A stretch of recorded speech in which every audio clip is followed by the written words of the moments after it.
नीतीश जी, एक चीज़ आपके अंदर और झलक रहा है, पूरे बिहार में अगर देखा जाए विधायक प्रत्याशी सबसे कम उम्र के दावेदार आप ही एक बहुत बड़ा क्षेत्र में आए हैं। तो महाराजगंज के हीरो बनेगा कि नहीं बनेगा इस बार 2025? देखिए, महाराजगंज का हीरो मैं नहीं बनूंगा, लेकिन इतना मैं जानूंगा कि महाराजगंज का मैं सेवक बनूंगा। देखिएगा, वीआईपी तो खैर हम लोग का आन बान शान है, हमारे नेताजी के तो मार्गदर्शन पे हम चल रहे हैं। देखिए, आप एक तरफ हम भी मूवी बनाए, हमारे नेताजी भी वो इंडस्ट्री से हैं। दूसरा बात है कि हमारे नेताजी भी इंडस्ट्री छोड़ के क्षेत्र में आए। कई जगह ऐसा देखिए कि इसे छोटे छोटे जिसको जिला बना दिया गया, लेकिन आज तक हमारे महाराजगंज को जिला नहीं। तो कहता हूँ कि मेरा देखिए पहला ये था कि जब मैं यहाँ आया था तो महामानव मौनिया बाबा का ये हुआ था कि अगर 3 साल का तो प्रोफाइल लगता है, 3 साल में अगर कोई ने इस पर काम वर्तमान का सांसद या विधायक नहीं की है तो मैं इसको राष्ट्रीय डायरेक्ट बनाऊंगा। अब राज्य सरकार से हम उम्मीद नहीं करेंगे क्योंकि राज्य सरकार से द्वारा यहाँ पे लोग हैं, लेकिन 2014 सेवा का बिहार में बिगुल फूका गया। वैसे में महाराजगंज में, और महाराजगंज में अगर किसी नेता की चर्चा पूरे बिहार में हो रही है तो वो नीतीश द्विवेदी जी हैं। वीआईपी के नेता हैं और प्रबल दावेदार हैं यहाँ से विधानसभा चुनाव लड़ने वाले। नीतीश जी, बहुत बहुत स्वागत है आपका। देखिए, सबसे पहले तो BN लाइव देखने वाले जितने भी हमारे देवतुल्य दर्शक हैं, मैं उनको प्रणाम करता हूँ और आपको भी दिल के गहराइयों से धन्यवाद करता हूँ। अच्छा नीतीश द्विवेदी जी, पूरे बिहार में चर्चा बनी हुई है कि वीआईपी का एकमात्र सीट महाराजगंज का प्रबल दावेदार आप बनते जा रहे हैं। इसको लेकर आप थोड़ा हमारे दर्शकों को स्पष्टीकरण करें। देखिए, इसमें मैं अपने देवतुल्य जनता को क्या बोलूँगा, सबको पता है कि वो चीज़ पटना से तय होता है।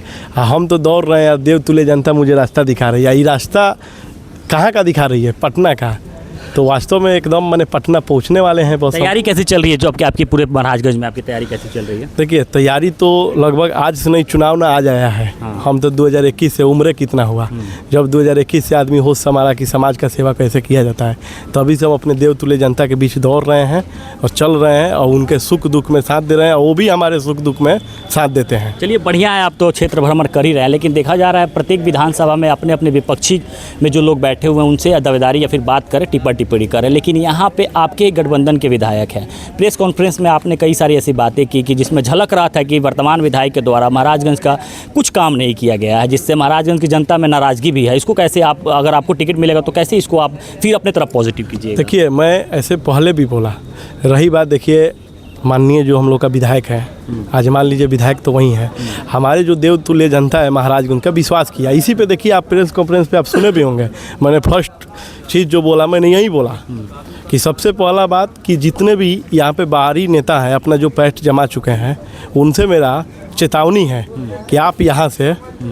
अपने घर चले जाएं। ये हमारा घर है, यहाँ कैसे विकास होगा, कब होगा, चाहे हम लोग रोक कर जगह के आपस में हम लोग मिल के कि इसमें कैसा विकास किया जाए नहीं किया जाए, ये हम लोग का आपसी मामला है, हम लोग समझ लेंगे। अच्छा, वर्तमान विधायक को आप बाहरी मानते हैं या फिर उनको भी अपने घर के सदस्य मानते हैं? देखिए, झूठों का बोलने का क्या फ़ायदा, वो रहने वाले हैं माझी के, ठीक है, हमारे गठबंधन में हमारे परिवार हैं, तो कहीं ना कहीं उनका भी, मैं भी एक परिवार से, चाहे उनका छोटा, उनसे तो छोटा ही हूँ मैं, तो जिस रूप में करिए मैं उस रूप में लोगों से बस दिल जीतना चाह रहा हूँ। लोग ये नहीं कह रहे हैं कि हमारे विधायक खराब है, क्योंकि देखिए आज वर्तमान जो सरकार है वो हमारे विधायक जी का नहीं है, वो किसी और का भी है। लेकिन ठीक है, आप विधायक वर्तमान नहीं है, लेकिन हम लोग भी क्षेत्र भ्रमण आपके महाराजगंज में किया है। बहुत ऐसा सड़क है, हम छुपाएंगे नहीं, बहुत ऐसा सड़क है जहाँ पे सड़क का हालत काफ़ी जर्जर है। आपके वर्तमान इस बात को मानना पड़ेगा कि कांग्रेस के यहाँ विधायक थे, आपके गठबंधन के विधायक के, कोई काम नहीं हुआ, सड़क का निर्माण तक नहीं हुआ, या फिर किसी भी फंक्शन हो या फिर कोई मुद्दा पे वर्तमान विधायक कोई यहाँ पर मतलब उसमें भागीदारी नहीं होता है। तो इसको आप नाकामी मानते हैं अपने इंडिया एयरलाइंस के विधायक का?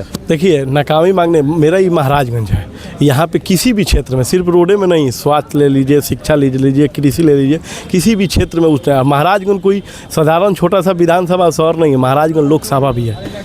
और आप देखिए कि इससे छोटे छोटे जितने भी शहर है, जितने भी जगह है, कई जगह ऐसा देखिए कि इसे छोटे छोटे जिसको जिला बना दिया गया, लेकिन आज तक हमारे महाराजगंज को जिला नहीं बनाया गया। और मैं तो कहता हूँ कि मेरा देखिए पहला ये था कि जब मैं यहाँ आया था तो महामानव मौनिया बाबा का ये हुआ था कि अगर 3 साल का तो प्रोफाइल लगता है, 3 साल में अगर कोई ने इस पर काम वर्तमान का सांसद या विधायक नहीं की है तो मैं इसको राष्ट्रीय डायरेक्ट बनाऊंगा। अब राज्य सरकार से हम उम्मीद नहीं करेंगे क्योंकि राज्य सरकार से द्वारा यहाँ पे लोग हैं, लेकिन 2024 चुनाव के पहले सबसे पहले, आज 100 वर्ष से नहीं हुआ था, लेकिन सबसे पहले महामानव मौनिया बाबा का स्थान को राजकीय घोषित। अच्छा नीतीश जी, एक चीज़ आपके अंदर और झलक रहा है, पूरे बिहार में अगर देखा जाए विधायक प्रत्याशी सबसे कम उम्र के दावेदार आप ही एक बहुत बड़ा मतलब कि ये बात निकल के आता है। देखिए, जो सबसे तेज गेंदा मारिएगा जमीन में वो सबसे ऊपर जाएगा, छोड़ दीजिएगा तो टूकेगा। तो हम सबसे नीचे है तो सबसे ऊपर वाला सबसे ऊपर भाग के जाइएगा, वीआईपी को भी लेकर जाइएगा। देखिएगा वीआईपी तो खैर हम लोग का आन बान शान है, हमारे नेताजी के तो मार्गदर्शन पे हम चल रहे हैं। देखिए आप एक तरफ हम भी मूवी बनाए, हमारे नेताजी भी वो इंडस्ट्री से हैं। दूसरा बात है कि हमारे नेताजी भी इंडस्ट्री छोड़ के क्षेत्र में आए, हम भी इंडस्ट्री छोड़ के क्षेत्र में आए हैं। महाराजगंज के हीरो बनेगा कि नहीं बनेगा इस बार 2025? देखिए महाराजगंज का हीरो मैं नहीं बनूंगा, लेकिन इतना मैं जानूंगा कि महाराजगंज का मैं सेवक बनूंगा। सेवक बनने के लिए तैयार? जी, मैं सेवक बनने के लिए तैयार हूँ। अच्छा, एक सवाल और निकल के आता है। सिवान के जो एमएलसी हैं विनोद जायसवाल, उनके जो सपुत्र हैं विशाल जायसवाल, उनकी भी चर्चा बन रही है कि हो सकता है कि कहीं यहाँ से वो चुनाव लड़ सकते हैं। वैसे में अगर वो चुनाव लड़ते हैं तो क्या नीतीश द्विवेदी जी उनके लिए वोट मांगेंगे? देखिए सच्चाई तो पहले जान लीजिए कि एमएलसी साहब के बारे में मैं जानता हूँ, क्योंकि वो हमारे महागठबंधन के एमएलसी हैं, लेकिन उनके बेटा जी के बारे में मैं नहीं जानता हूँ। तो ये बात तो हम उनसे व्यक्तिगत जब बैठेंगे तब ये बताएंगे कि चुनाव लड़ना है कि ऐसा ही वो घूम के अपने पार्टी को मजबूत कर रहे हैं। मैं कभी सुना नहीं हूँ और ना कभी देखा हूँ। विधानसभा का पोस्टर लगने लगा उनका भी कहाँ? यहाँ पे नहीं तो देखिए चुनाव का समय हर लोग पोस्टर लगाएंगे, लेकिन वोट तो एक ही आदमी ना देता है। आप पता है ना कि जितना एक गरीब आदमी का वोट का कीमत है उतना एक अमीर आदमी का है। जो यहाँ का बाहरी है उनसे पूछ दिया जाए कि बताइए आप एको को गरीब आदमी के, छोड़ दीजिए सारी और तन मन धन जो भी देते हैं, 100 रुपया का न्योता भी करने गए हैं, 100 रुपया का न्योता भी करने हैं, उनके दरवाजे पे गए हैं चाहे वो मिठाई खाने।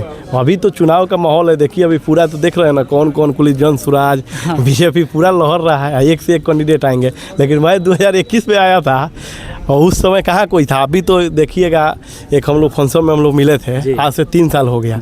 आप बताइए कि उस समय कोई कैंडिडेट का फोटो तो दिखता था? नहीं दिखता था। उस समय महाराजगंज को अगर आवाज़ उठाने वाला महाराजगंज का बेटा ही था, बेटा ही रहेगा। हाँ, लड़ाई लड़ने के ऐसा थोड़ी है कि विधायक रहेंगे तभी लड़ाई लड़ेंगे। लड़ाई ऐसा है कि सिनेमा पे चढ़ के जाके छीन के लेके आ जाएंगे। एकदम इतना सक्षम है, एकदम देखिएगा तैयारी में मतलब भरपूर बैठे हैं, पूरा फूल। अच्छा नीतीश जी, अंत में जाते जाते यात्रा के बारे में जानकारी दीजिए कि जाकर लोगों से अगर आप मिलते हैं तो किस पर्पज़ से मिल रहे हैं? चुनावी यात्रा रहेगी या लोगों को लुभाने के लिए जाइएगा, या फिर वाकई में महाराजगंज की जनता के बीच में उनकी समस्याओं को जानने के लिए आप पहुँच रहे हैं वहाँ? देखिए सबसे पहले तो जान लीजिए कि कोई भी एग्ज़ाम में बैठने के पहले सब सिलेबस सब नोट पढ़ना बहुत ज़रूरी होता है। आज एक तरफ से मानिए कि हम जो विधायक कैंडिडेट बनने जा रहे हैं, ये एक एग्ज़ाम है मेरे लिए। तो जब तक ले हम अपना एक एक गांव, एक एक वार्ड, एक एक पंचायत नहीं जाएंगे, वहाँ का समस्या नहीं जानेंगे, तो हमको कैसे मालूम होगा कि फलाना पंचायत में फलाना गांव में क्या चीज़ का कमी है जो बनाया है। तो जब ये सब हम जान के रखेंगे तो एक उस पर मैनिफेस्टो तैयार करेंगे, एक मुद्दा कि इस पंचायत में अगर 5 समस्या है तो कम से कम बनते बनते तुरंत एक समस्या हम कौन सा जो अच्छा करेंगे जिससे लोग जल्द से जल्द उससे प्रभावित हो। अच्छा, और जो तैयारी आप करेंगे चुनाव के पहले तक करेंगे कि चुनाव जीतने के बाद भी उस पर अमल करेंगे आप? देखिए सबसे पहले तो जान लीजिए कि जब तक ले कोई पैदा नहीं होता है कैसे आप नाम रख दीजिएगा। हाँ, ये भी बात सही कह रहे हैं। सबसे पहले तो मान लीजिए कि उस लायक हम होंगे नहीं। जब मान लीजिए कि एक थाना में ही फ़ोन करेंगे तो बोलेंगे आप यहाँ कौन है, उसी का तो तैयारी कर रहे हैं। आप मान लीजिए कि हम एक समाज सेवी के रूप में आए, आज महाराजगंज के ही जनता के आशीर्वाद से मैं ऑल इंडिया पंचायत परिषद का भी अध्यक्ष हूँ और वीआईपी पार्टी का राष्ट्रीय सचिव हूँ। तो कहीं ना कहीं हमारे महाराजगंज सिवान देवतुल्य जनता के आशीर्वाद है। आज अगर मान लीजिए हम सब कुछ छोड़ के अपना महाराजगंज 0 किलोमीटर राजनीति का बनाए हैं तो ज़रूर मैं विकास करने के लिए बनाया हूँ। और वक्त आएगा, अगर मौका जनता देगी तो फिर आप देखिएगा, हमको बोलना नहीं है कि हम ये कर देंगे वो कर देंगे, नहीं, हम करेंगे और फिर बोलेंगे। यात्रा कब से शुरू कर रहे हैं? यात्रा हमारा 1 तारीख रविवार दिन से चालू होगा, 15 तारीख। जगह कौन सी रहेगी? जगह हमारे सबसे पहले हमारे मिट्टी के आन बान शान मानवता के अग्रदूत महामानव मौनिया बाबा का स्थान। चलिए बहुत बहुत शुक्रिया बातचीत करने के लिए। तो जैसे कि आप देख सकते हैं हमारे साथ नीतीश द्विवेदी जी थे और इनका यात्रा 1 तारीख से शुरू होने वाला है और जो महाराजगंज में फेमस जगह है मौनिया बाबा का, वहीं से यात्रा शुरू होने वाला है। और देखिए जनता के बीच में जाकर जनता को कैसे ये समझाते हैं क्योंकि वर्तमान विधायक कांग्रेस के ही हैं और कांग्रेस से यहाँ पर लोग नाराज़ चल रहे हैं। चलिए फिर मिलते एक नई खबर के साथ। जय बिहार, जय हिंद।